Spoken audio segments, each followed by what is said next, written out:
gentlemen. I want to go to Brandon first. A big win, brilliant performance. I know maybe not as clinical as you would want, but you go top of that league table, 5 clear of the favourites. And who knows, maybe Man United do you a favour later today. What are you saying, bro? Let's hope so, bro. Happy birthday to you, by the way. Yes. Fingers crossed United do a job at Anfield. At least a draw would help us out. In terms of our game, our performance was really good today. Declan Rice especially. Odegaard's overall play as well, really, really good. The only disappointment, Tel, and the letdown is how many chances do we need to put it in the back of the net? You know, that first half in particular, creating chance after chance after chance and just not finishing our dinner. And, people say like, oh, we need a striker. You know, Jesus is kind of in the firing line for that, especially with, his recent interview saying that he's not really a goal scorer. But it weren't just him. Martinelli missing chances, Saka, that he gets himself in some great positions and you just think, please, mate, just shoot on your right foot. You don't always have to take it on your left. Odegaard, exactly the same. There was an opportunity early on in the second half and you just think, Odegaard, just take it with your right foot. And it's a weird one because it kind of reminds me of Arsenal under Arsene Wenger where, we get ourselves in such great positions and then we try and do too many passes or take too many touches when really and truly we should be just shooting.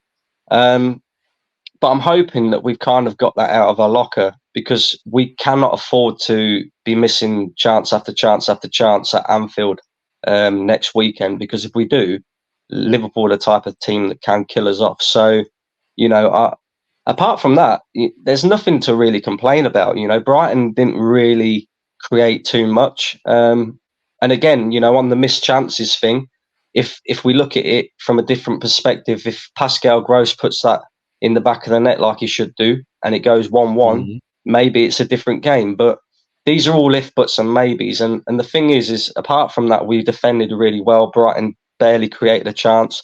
We attacked really well. We moved the ball really well. Everything about our game was really good today, apart from the finishing. And we really need to, make sure we do better with our chances. Yeah, I hear you on that side. There's been a lot of talk this season that, yes, the finishing needs to improve, but the overarching play before the finishing wasn't there also. That does feel in the last few weeks that you're starting to get back to that same Arsenal team of last year that could cut through teams. You do need to add the finishing touches, but it does feel you're getting stronger as the season grows. Listen, I think the changing point for us was when you brought Trossard into that left 8 position. I felt like that's when we started to create more chances. Odegaard started to get more, more into the games, more involved, trying to do a bit more around the pitch. And for me, listen, I'm looking at this game now. We've created all these chances. Chance creation is no longer the problem. For us, it's just finishing the chances. Yeah, chance for us at the start of the season, yes, we were creating like maybe 10, 15 chances a game. Now we're creating 25, 30, 35 almost sometimes chances a game. So we have to be putting them away. You have to be putting these chances away. But the fact that we're making chances now puts us in the perfect position that if we do bring in a striker, one that can put those chances away, then this is where we need to be. The only problem for me was if we carried on how we were before, not creating enough chances, are we going to be able to utilize a striker enough for us to put teams to the sword? And today, Brighton, no offense to Brighton, like I fully rate their team and what their manager's doing, but they were there for the taking today. They were there for the taking. By the way, happy birthday, Tom, man. I hope you have a good day. I appreciate that, mate. I hope your kids enjoy the birthday cake as well. They will. They said they yeah, because I was with them all morning and went out for dinner and I'm driving. I said, Daddy, we didn't do happy birthday. So they sung it to me down the phone because I go to work, although it's my birthday. But that's why I had yesterday afternoon and evening off. So you got to do it again. I don't want to be around them when we get battered by Liverpool anyway. I don't want to be in a bad mood in front of them. So I appreciate that. No, listen, I get where you're coming from. Yeah.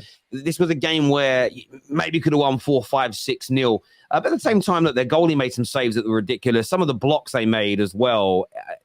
You're sort of looking and thinking, how is this? I couldn't believe it was 1-0, but there's always that chance they might nick that goal. Yeah, go on, mate. Go on. Odegaard for me today, though, man. Odegaard, I feel like when he's progressing the ball or he's in between the passes, yeah, you're great in that instance. Some passes were still off, but he was making some good passes. But in front of goal, I don't know what's happened to him. He used to be like a cannon. He just lets off that shot. It goes bottom left corner or bottom right corner. Bang, it's in. You already know if he shoots, it's 50-50. It's I know it's sorry, it's 80-20. Like 80% of the time it's going in. Now he doesn't know when to shoot. He's fiddling around with the ball. He's got it at his feet. He doesn't know what's going on. When he gets in front of goal, he acts like he's never shot a ball before. It's shocking from him today, in front of goal, especially because I feel like he wasted a lot of chances today. And it looked like they were trying to give him the ball as much as possible. I don't know whether because it was his birthday. I don't know. They might have told him, just get the ball to Martin Odegaard. Let's get him a goal on his birthday. But, bro, he was wasting a lot of chances today, man, which I wasn't happy with. Yeah, Nathan, I mean, I get what the chance misses when it's your team. It probably hurts. It doesn't hurt me at all. I get that that's a frustration for you. But I know you're someone that's been very positive this year. Are you happy with the direction this team is going in? The likes of Odegaard are coming back to life. Declan Rice continues to grow. And the player that, aside from Declan Rice, has stood out again today, Kai Havertz performing better and a massive goal from him again to just kill the game off and secure those 3 points. Yeah, I am optimistic of where we're heading, to be fair. We're getting to see performances out of Kai Havertz now, and output, which is the most important thing, right? Because, he's working hard defensively, but from an offensive perspective, he wasn't really adding much to the team. So finally, we're starting to see him contribute in that aspect to the game. We're seeing Declan Rice grow. I mean, both today and Villa, the way he would just intercept the ball and start off attacks, and it was continually stop them from building up, and he'd help us, get out and start attacking. And the amount of how wasteful we were today was quite disappointing when you look at it. I thought Martinelli today was extremely poor. I felt like he was like a roadrunner. There was no awareness of who was around him. He's got this knack of overdoing it, taking too many touches, dithering on the ball. He doesn't really have like an appreciation of space. Kai Havertz will be there available for some passes. He will ignore him. He'll play as if he's there. So there are little things that on that left side that aren't clicking as much. I think on the right side, we were a lot more fluid. I felt we should have been a few goals up, to say the least. Obviously, they had the chance with Gross in the second half. But other than that, I think it was a very solid performance. I think it was similar to that of Villa in the sense of we created chances, probably more chances today than Villa, but we never had that clinical edge in front of goal. And that was the thing that we need to kind of move forward if we are to progress in actually winning this title. Yeah, listen, I agree. There's a super chat here that I'll throw out to you boys here. It says that Declan Rice could be key against Liverpool next week. Obviously, PS, many happy returns. Thank you, AMT. Sorry. Yeah, and I appreciate that, boys. Thank you. Declan Rice next week. I mean, Declan Rice's season, there was a lot of debate whether or not he would be better than Thomas Partey in the 6th role. For me, I think that debate's already been answered. I do believe he's better. I believe he's the best captain at your club. I believe he's the best midfielder at your club. And if you're going to beat Liverpool next week, he is going to have to be on absolute scintillating form, right? Yeah, most definitely. 100%. 100%. In games like this, like where you got two top teams going against each other, most games are won and lost in the midfield. And Declan Rice is going to be key to us winning that midfield battle. And if he can do what he's done today, win the ball high up, put their midfielders under pressure, get us pushing further up the pitch.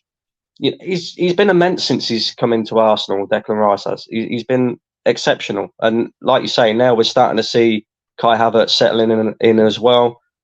I think that's going to be key. That's definitely going to be key at Anfield. But also, we've got to try and do what we did last season. We've got to try and quieten that crowd down. And this time, if we can get on top, we've got to stay on top and make sure we come out with the 3 points. Because I think, I don't think a draw at Anfield is going to be enough. I do think if we're going to beat City to this title, we're going to beat Liverpool to this title, we have to go to Anfield and win next week. Look, you may be right. At the very least, you need to get a positive result. At least a draw, I think, is going to be needed. And like, no team has got as many points as you and City both have less points than you had at this stage last year. I think that's partly to do with how much better Aston Villa are, how much better Liverpool are, how much better Spurs are. And that's why you can't always judge it based on, well, last season we won these games and this season we haven't. Because if the team you're playing improves, that changes the outcome of the situation. But Rice next week is going to be hugely pivotal and key. And I'm sure you guys will be watching and kick off in 5 minutes because it's Arsenal fans are going to be the biggest scouts in the world right now. Happy birthday, Terry and Odegaard, and my newborn today. What a day! Listen, congratulations on the birth of your newborn baby. I do think there's other massive celebrities that share that. Celebrities. Let's see what else has celebrities. Right? I can't spell the word. Celebrities, not celebrity news, Terry. That's really weird. That's celebrity born on the 17th of December. I want to say Brad Pitt's got this birthday as well, but I could be really wrong. But that's just me. I don't know. Big birthday today, isn't it, Tel? 50th? Hey. Oh, Manny Pacquiao's got his birthdays today, which is pretty good if you watch boxing. Pope Francis, his birthday's today. Who else can I see on here? I don't know half these people are, bruv. I'm not even lying to you. I don't know them. I thought there'd be some cool people. Well, it's pretty cool to share a birthday with the Pope, for fuck's sake. Like, that's all right, you know. Big up yourself, Pope. This year says, first, it was not enough. I don't know what I meant to say. GH. First, it wasn't enough goals. Got enough goals and chances. Now the goal chances now not finishing. My team give it time. Yeah, I think Arsenal. Listen, I've said it all along. I get that Arsenal haven't entertained as much this year, but I think you look overall a stronger team. Brighton, again, this is the interesting thing when people do analysis. They'll find something that was better last year and go, we're worse because it isn't as good. Well, you can do it in reverse if you want to. If we're going to go by their logic for a moment. So I disagree with this logic, but let's use theirs. Last season, both home and away, Brighton really stuck it to you for large parts of games and put you under so much pressure. And they beat you at home last year, where this year you absolutely outclassed them. So that's why I don't believe in just pure results-based analysis or comparing this game to last year's game, because the world is just a different place sometimes, and those comparisons are a little bit chalk and cheese. But Terry, even because this super chat isn't. We're not saying we aren't making enough chances and now we've moved from we're not making enough chances to now we're not finishing them, because us not finishing chances is something that happened last season. This is nothing new. This is nothing new for Arsenal. Yeah. We haven't been finishing our chances for a while now. It's been about 2 seasons where we haven't been able to finish our chances. And we just need to get more clinical. We need to work on being more clinical and being able to handle high pressure situations. Sorry, my brother just brought me in a whiskey, and he's like, "You're going to need that, you CUNT." I was like, "Oh, cheers, thanks." He's a joker. Oh, sorry, I got ice. Excuse me, ice in my mouth. Yeah. No, I hear what you're saying, Sard, 100%, and I think it's just what I would say about you three is I know some gooners may see it as negative. I just think you're being really. I think you're being constructive. I think you're having high standards. At the same time, you've praised a lot of good things as well, because it's going to be tough to win this league. Where's the gal? Sorry, go on, bro.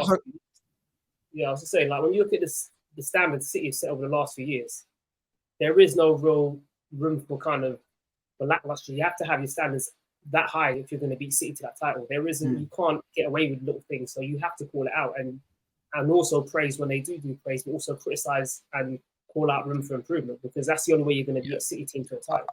I bet you guys have, you got to keep your knife sharp, and it can be painful sometimes. Where's your gal? These Arsenal fans are too sour. I don't think they're being sour. It's just everyone's different. Gal was busy today. He told me earlier on today, but I'm sure we'll have some big words on the top 6 show tomorrow. This here says Arsenal average 1.6 points per game without Partey last season. Rice is worth the money for fixing that. Now imagine when they play both. Yeah, look, if he comes back, Partey, and gets back to last year's standards and they're playing together, something Arsenal haven't seen yet. If they don't think they can get him back to his best injuries, and they buy a Douglas Luiz or somebody of that ilk, you probably kill off any chance Villa have got of winning the league title, if they do indeed have one, and you strengthen yourself. So, yeah, there's more to come from this Arsenal team, and I felt the one thing I felt was wrong about some of the analysis this year isn't I want Arsenal to be better. It's from certain people that think Arsenal were at their absolute maximum best. And I've never personally agreed with that. I always felt that was wrong analysis. I just felt it was a wrong opinion to have. And I still think there's a level for you to go up, and it's just putting these balls in the back of the net. Because to be honest with you, barring that one chance they had, you just, again, another team that you completely nullified. So there we go.